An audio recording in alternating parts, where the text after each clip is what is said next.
I was hired to find a blackmailer, and I did. But first I found a badly beaten Adonis, a Jezebel with an accent, and a man who had been an easy mark for murder. From the pen of Raymond Chandler, outstanding author of crime fiction, comes his most famous character as CBS presents The Adventures of Phillip Marlow.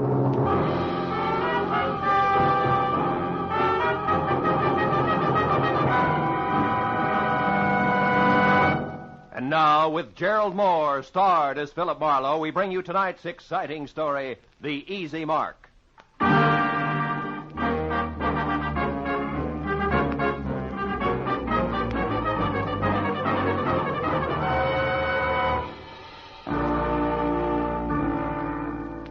I'd spent a dull day on a duller subject, which was don't get caught with your income tax return down at midnight, March 15th.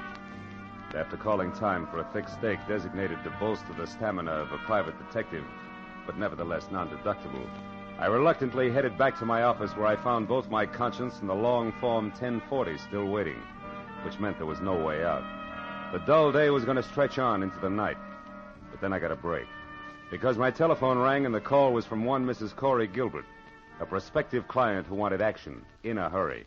Marlowe, you've got to move fast. I just found out that my husband, Ross, will be at 3806 Melrose Avenue in 20 minutes, and I know that means trouble. Well, just for size, Mrs. Gilbert, how do you spell trouble? With a capital B, as in blackmail. There's no time for details now. Just get to that address and find out who Ross is meeting with. Only hurry, Marlowe, please. Well, hurry after what, Mrs. Gilbert? I've never met your husband, remember? Oh, yes. Well, he's tall, dark eyes, dark hair, very handsome. And the blackmailer, short, stocky, and repulsive, I suppose. I've never seen the blackmailer. All right, Mrs. Gilbert. Where can I reach you? Well, I live at 439.5 Ogden Drive. Ogden The Drive. phone number is Gladstone 8195. 8195. All right, Mrs. Gilbert, I'll call you. Thanks. Oh, and Marlowe. Yeah? Hurry, will you? You see, I love my husband.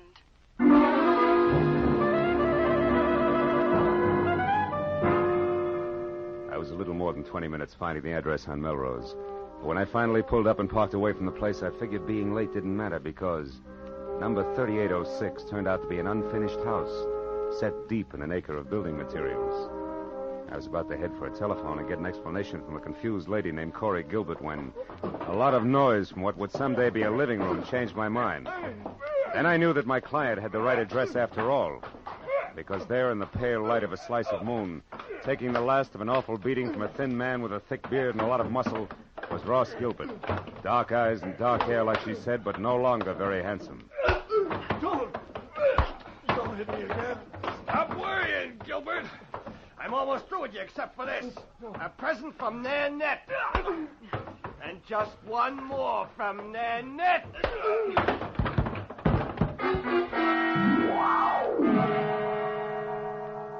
That last punch stacked Ross Gilbert onto a pile of rough lumber like he was another 1x12. And as he slowly scraped to the floor unconscious, thick beard dusted himself off lightly, jerked at his tie, and stepped out of the opening reserved for a future front door. I started over to help Ross Gilbert, but then I remembered that my client wanted to know who her husband was meeting and why, not how hard or fast he could swing. So I decided for the time being to play it quiet. When Thickbeard got into his car, I got into mine.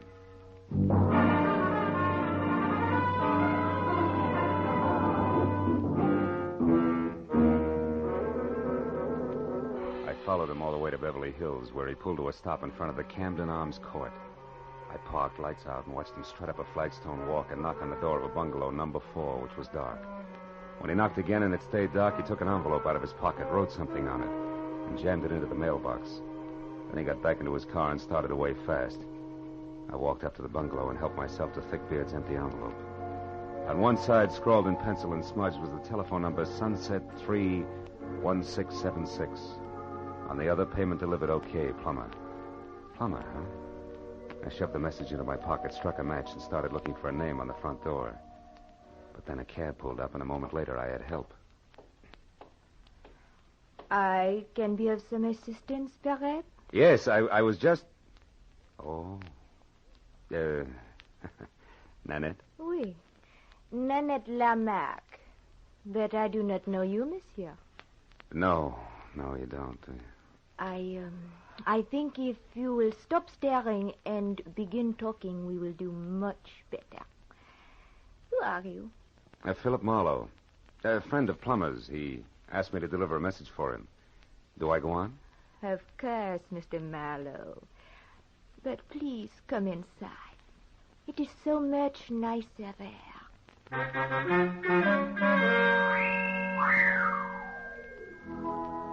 Nanette was so right about it being nicer inside. There were lights. And that made it easier to see that the lady with the thick French accent and the gorgeous waistline was something that could have mustered her own foreign legion. She was narrow green eyes and open red lips, topped by a lot of close-cropped, soft brown curls that kept running into each other. And for a dress, she was wearing about a quarter of a mile of draped chiffon that, in the right places, fitted a little closer than her own skin.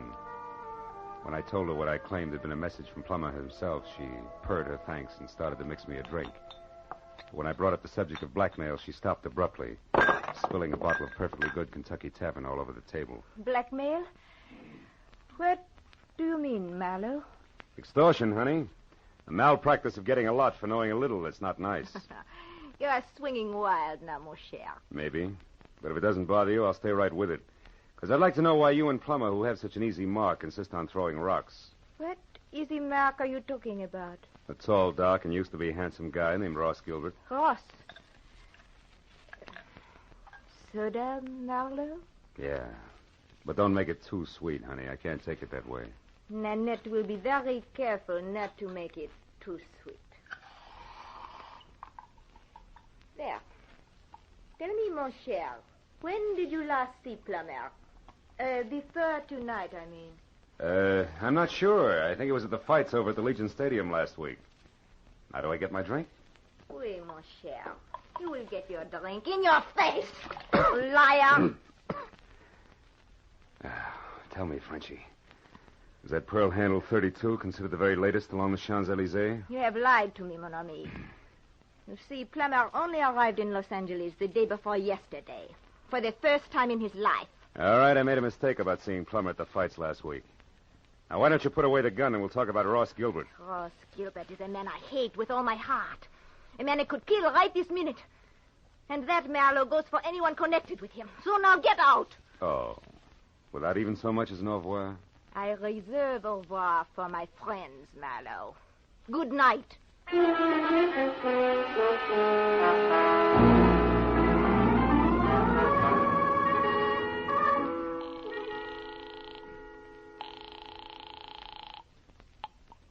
Hello? Marlowe, Mrs. Gilbert. Is Ross all right? Ross isn't here, Marlowe. What happened to him? He ran into an ugly beating at that address on Melrose. Something nasty from out of town named Plummer is responsible. Ever hear of him and/or an imported Jezebel called Nanette Lamarck? No, I haven't. But what about Ross? What's wrong with him? Nothing that a pound of beefsteak and enough liniment can't cure. But before we worry about Ross, Mrs. Gilbert, one more thing.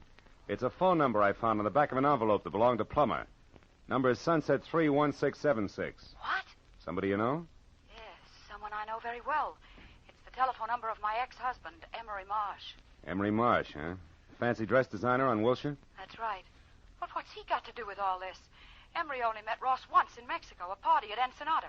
Yeah, well, look, Mrs. Gilbert, why don't we postpone collecting Ross until I find out a little more? Where does your ex-husband Marsh live? In Santa Monica. But there's a good chance that he's still at his place on Wilshire. He does most of his work at night. Well, then Wilshire Boulevard's my next stop. I'll try to make it a quick one. Goodbye.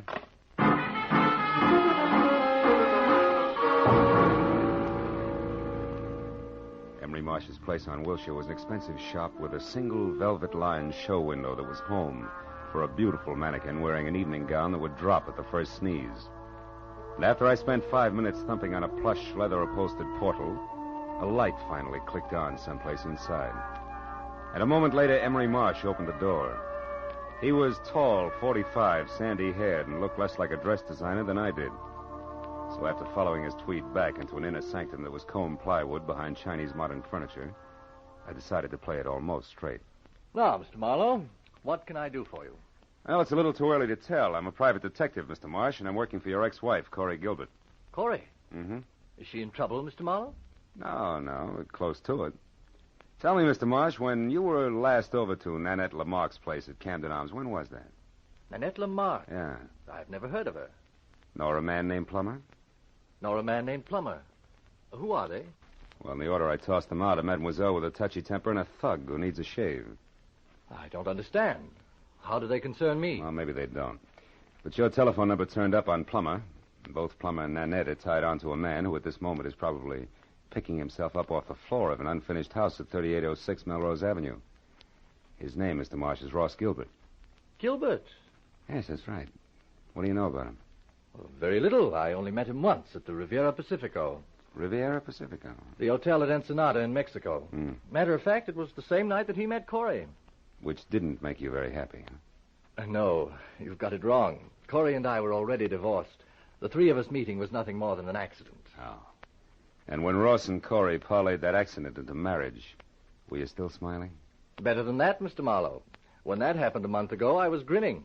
You see, until then, I had been paying Corey $1,200 a month alimony for 2.5 years. And Corey gave all that up for love and Ross Gilbert, huh? Ross Gilbert isn't exactly a pauper, Mr. Marlowe. No, I guess not. Blackmailing a pauper doesn't add up. What did you say, Mr. Marlowe? I said putting the bite on somebody who has nothing is like sucking a lollipop with a cellophane on it. You get action but no results, you see? Oh. Now tell me, why does the word blackmail come home to roost, Mr. Marsh? You wouldn't happen to know who the guilty party is, would you? No, Mr. Marlowe. And what's more, if I did, I certainly wouldn't keep that sort of thing to myself. Oh, no, I don't think you would. Well, thanks anyway, Mr. Marsh. You've been a big help. I'm glad. And if I can be of any further help, don't hesitate to call on me, Mr. Marlowe. Please. Oh, I won't, Mr. Marsh. You can depend on it.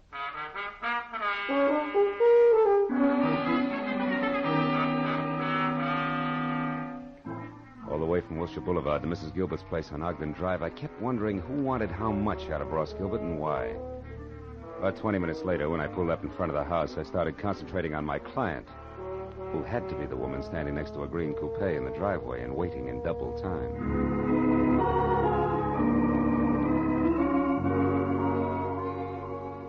Corey Gilbert was long, flowing blonde hair draped over shoulders that at the moment looked like they were carrying the weight of the world. But she was prettier worried than most women who always keep it gay. Mr. Marlowe? Yeah, Mrs. Gilbert? Yes. Your husband shown up yet? No. Marlowe, what do you suppose Take it easy. Maybe we better have another look at 3806 Melrose Avenue, huh? Whatever you say. Shall I drive? If you've got a license. Yes, Mr. Marlowe. I've got a license. Well, okay, let's go.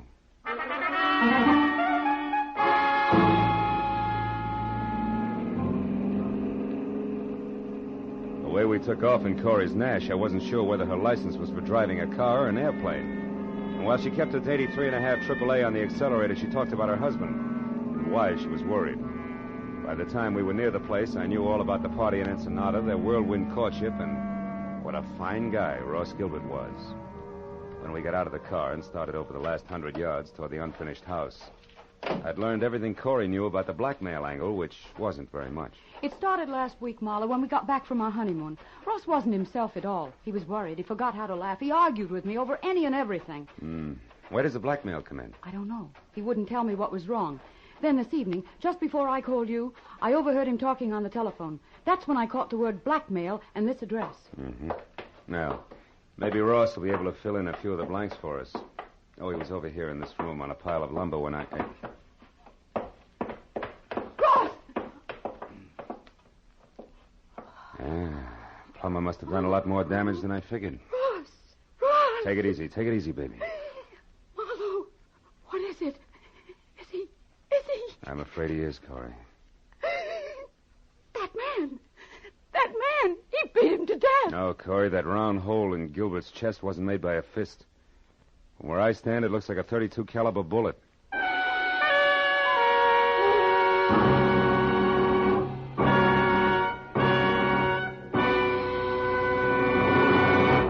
In just a moment, we will return to the second act of The Adventures of Phillip Marlow. But first, for some new wrinkles in the mystery field, look on the face of Mr. Jack Benny, eminent producer of the mystery comedy The Lucky Stiff, which opened in New York today.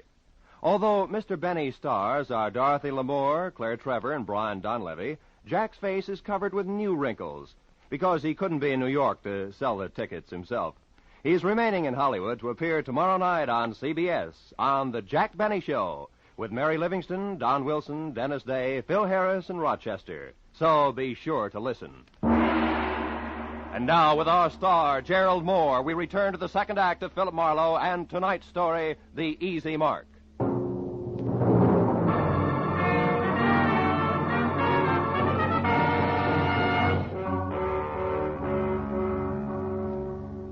Corey Gilbert's face went sickly white, and her mouth twisted on the brink of hysteria as she stared at the dead man. I turned her away from it and led her to a window.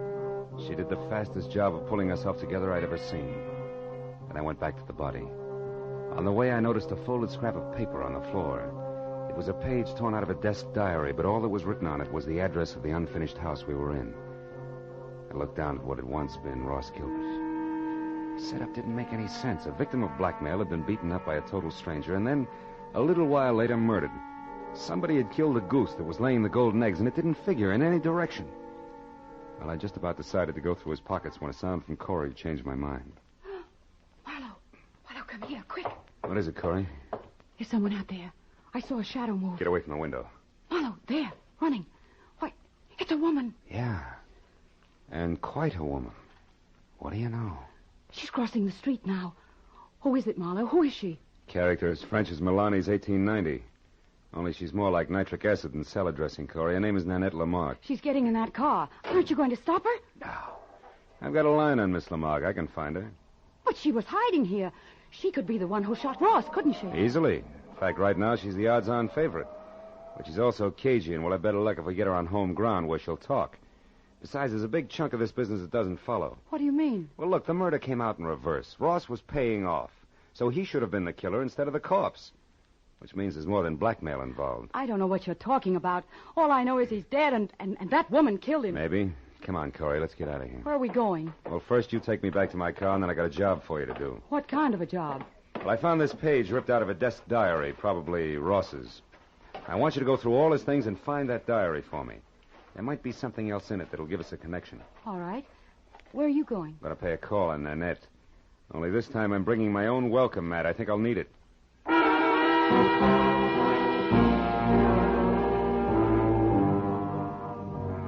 After Corey dropped me off, I called Lieutenant Ibarra at Homicide, reported the body, and then I got into my own car and drove out to Beverly Hills again, to the Camden Arms Court. Nanette's bungalow had lights on. I parked down the street and made tracks back through the landscaping to a side window. Nanette was playing pin-up girl on the arm of a divan as she watched someone pace back and forth across the room. When I got close enough to hear what was being said, that someone turned out to be Corey Gilbert's first husband, Emery Marsh. Like chickens with their heads off. So Ross Gilbert was shot to death. But I've got to know the truth about one thing, Miss Lamarck. My entire life's work is at stake. Can't you understand? All right, Monsieur Marsh. Do not break out into tears, I will tell you. Plummer is merely a private investigator I hired to locate Ross Gilbert for me. Now, are you happy? No. Why did such a person have my telephone number? That's what I want to know. I'll be ruined if I'm involved in this mess. My reputation means everything to my business, and, well, things aren't going too well just now.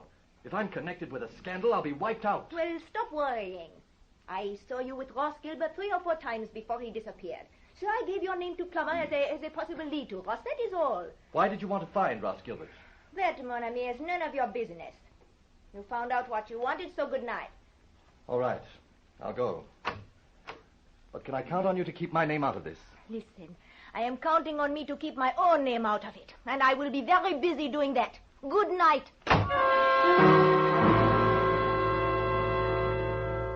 I plastered myself up against the side of the house and watched Emery Marsh leave. He looked anything but happy over the result of his interview with Nanette, but I figured I had the benefit of experience to work with and less to lose than he had. So I waited until he was out of sight, and then I stepped up to the door, braced myself, and tried my luck. You again. Yeah, and I want to talk to you. Get your foot out of my door. Oh, get out of here. Get out. Not until we've had a nice, quiet chat, Nanette, and I think we'll take up where Emery Marsh left off. What? Look, just who exactly are you, Marlow? Your boy Plummer and I are distant fraternity brothers, but there the similarity ends. Just another cheap private detective. Oh! Okay, baby, if that tough stuff's the only language you understand, we'll talk that. Oh, stop it. Leave me alone. Now get over there. Sit down. Oh, you ape. I'd be nice to me if I were you, Nanette. Because I just love to see a rope around that lovely neck of yours. And what's more, I can almost put one there. You're in a mess right up to your accent. So start making answers beautiful and keep them straight. First, why did you put Plummer on Ross Gilbert's trail? Because he double-crossed me, that is why. Double-crossed you? How? He ran away from me. He was mine, all bought and paid for, you understand? Not exactly. When I met him, he was flat broke. I bought him every decent stitch of clothes that he had. Gave him everything he needed to be a gentleman because we were going to be married. And then he ran out on me and took everything with him that he could lay his hands on. Go on. Nobody does that to Nanette Lamarck. Nobody. So you hired that licensed thug Plummer to find him and beat him half to death, right? Exactly. Well, go ahead, baby. The story doesn't end there. Tell me the rest, the good part. About how you waited until Plummer got through with him, and then you went down to that unfinished blueprint out of House and Gardens and killed him. No, that is not true. I did not do that. Why, I could not. That's no bigger lie than the rest of it. Where's that pearl handle 32 of yours, Nanette? And don't reach for it. Just tell me. What do you want with I it? want to see if it's been fired. Now, where is it? Hold it, Jack. Oh, fine. Plummer. Miss Lamarck might not like for you to see her gun. Oh, I thought you would never get here. Who's this character, Miss Lamarck? Another private detective. Marlow by name. No kidding. Well, we got a lot in common, haven't we, Jack? Yes. We've each got 2 arms and 2 legs. And the name is Phil. Oh, that's the way it is, huh? Well, listen, Jack. You got no business here in the first place. For 2 cents, I'll chop you down. You're even cheaper than I figured. Why, and you you can put big- away that big, nasty gun, too, because I got you cold. That envelope you stuck in Nanette's mailbox tonight had a slip of paper inside from one of your old clients. Huh? What are you talking about? Can't you guess? Hey, you want to see it? Well, yeah, let's have a look at that. Okay. Take a good look. Come on, drop the gun, Plummer. Come on, drop it. My arm! All right, now, fold up. There's your bargain basement detective, Nanette. You didn't get your money's worth, did you? Now, shall we take a look at that pearl-handled gun of yours? It is over there in my bag. Thanks. Clip's full, and that smell sure isn't gunpowder. Of course not. I did not kill Ross. Why, I was not even inside of that building where he was. Yeah, I know, but you... Wait a minute. Say that again. I said I was never inside that unfinished house where he was found. When I drove up, you were already there, so I left. Yeah, I know. And Plummer's gun is... fully loaded. Hasn't been fired either. Baby, you've just given me a great idea. An idea? But I do not understand. Never mind, I'll explain it to you later. And incidentally, you better be around. Right now, I've got to find out one more thing, and then maybe I'll pop this whole shebang wide open.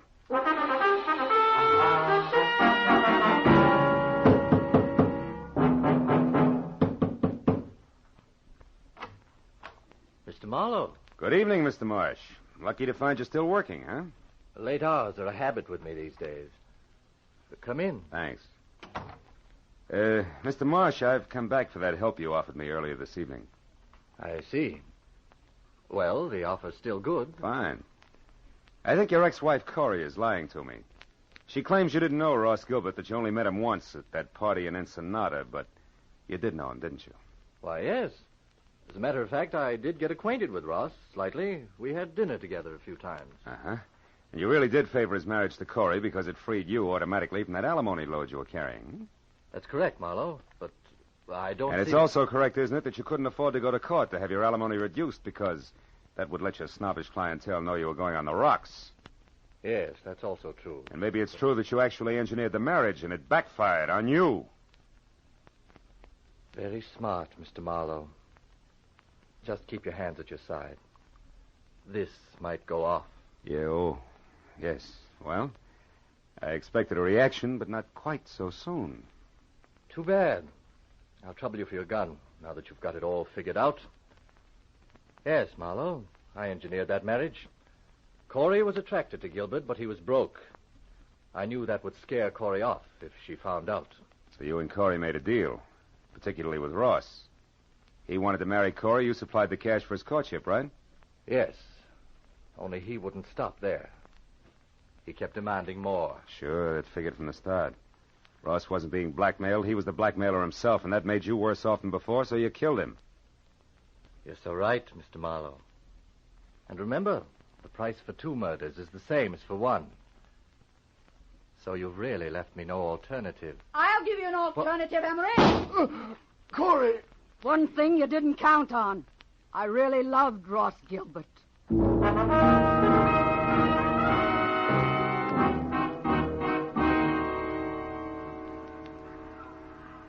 Well, I guess that winds it up, Corey. Emery's in the hospital, and Nanette and Plummer are both in the clink. Too bad I only hit Emery in the hand. I never could trust my aim. It's always been bad, in a lot of ways. It was good enough tonight, baby. Lucky for me you showed up when you did. Say, what made you come to Marsh's place, anyway? Well, that page from the desk diary paid off, Marlowe. Only we made a mistake. Oh? It didn't come from Ross's diary. It came from Emery's. I finally remembered his handwriting. Mm-hmm. Now, you tell me something, Marlowe. Yeah? How did you know Emery was guilty? Oh. Well, he made the oldest slip in the book. When he was talking to Nanette, I overheard him say that Ross had been shot. Emery had no way of knowing that Gilbert was dead or how he'd been killed unless Nanette told him. And for a while, I thought she had, but then I found out that she couldn't have because she'd never been inside the house where we found Ross. So it had to be Emery. Sure. I see. Well, Marlowe, what does a gal say at the end of a night like this? Thanks or something? Just thanks will be enough. I got to do my income tax. Can I give you a lift? No. No, I'll walk a while. I've got some thinking to do about marksmanship. But call me sometime later on, will you? Just to see if I'm shooting in the right direction. You can count on it, Corey. Thanks. Good night, Phil.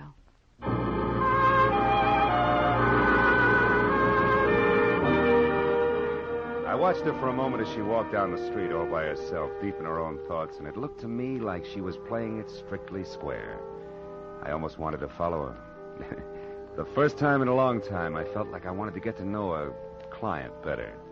But March 15th can slip up awfully fast, and that long form 1040 was still unfinished and waiting for me in my office. So I decided to go back and work on my income tax and play it strictly square, too. After all, that's really the easiest way in the long run. Yeah, I keep telling myself.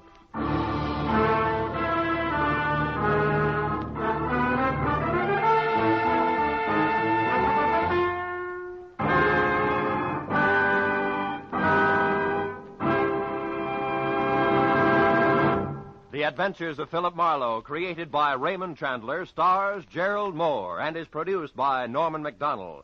The script by Mel Donnelly, Robert Mitchell, and Gene Levitt was directed by Ralph Rose. Featured in the cast were Sylvia Sims, Laurette Philbrandt, Ken Harvey, and Paul Duboff. The special music was by Richard O'Runt. Be sure and be with us again next week when Phillip Marlow says... There was a man with a bad heart, a telephone number scribbled on a cash register receipt, and a corpse on the other side of town. But I couldn't see the connection between them until I realized they were all tied together by the same long rope, worth $30,000.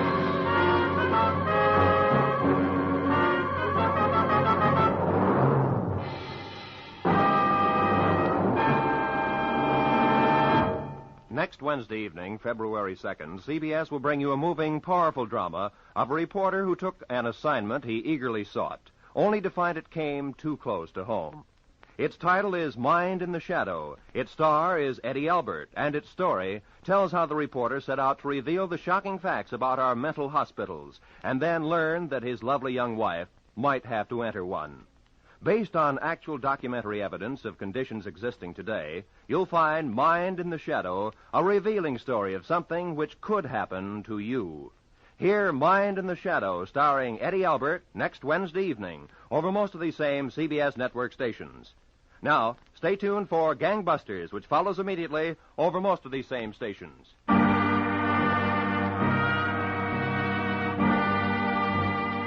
This is Roy Rowan speaking for CBS. Jack Benny's new address, Sunday night on CBS, the Columbia Broadcasting System.